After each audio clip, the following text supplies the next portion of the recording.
ओम नीलाचल निवासाय नित्याय परमात्मने श्री बलभद्र सुभद्रा स्वामी जगन्नाथाय ते नमः। ଯାଜପୁର ଜିଲ୍ଲା ସୁକିନ୍ଦାରେ ଆଜି ମହାପ୍ରଭୁଙ୍କ ଘୋଷଯାତ୍ରା ଅନୁଷ୍ଠିତ ହୋଇଯାଇଅଛି। ସେବାୟତଙ୍କ ଦ୍ୱାରା ସକାଳୁ ନୀତିକ୍ରାନ୍ତି ସରିବା ପରେ ପ୍ରଭୁଙ୍କୁ ରଥରୂଢ଼ କରାଯାଇଥିଲା ଏବଂ ଅପରାହ୍ନରେ ରଥଟଣା କାର୍ଯ୍ୟକ୍ରମ ଆରମ୍ଭ ହୋଇଥିଲା।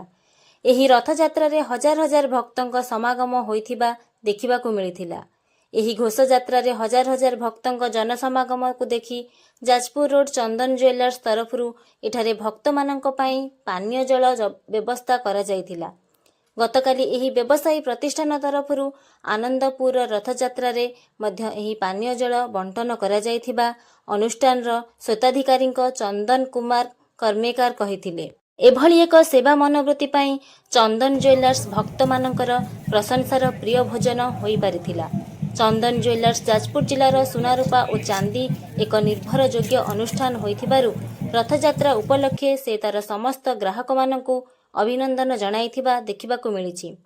ଶାନ୍ତି ଶୃଙ୍ଖଳା ବିଜୟ ରଖିବା ପାଇଁ କଳିଙ୍ଗନଗର ଅତିରିକ୍ତ ଏସ୍ପିଙ୍କ ନେତୃତ୍ୱରେ ବ୍ୟାପକ ପୋଲିସ ଫୋର୍ସ ମୁତୟନ କରାଯାଇଥିବା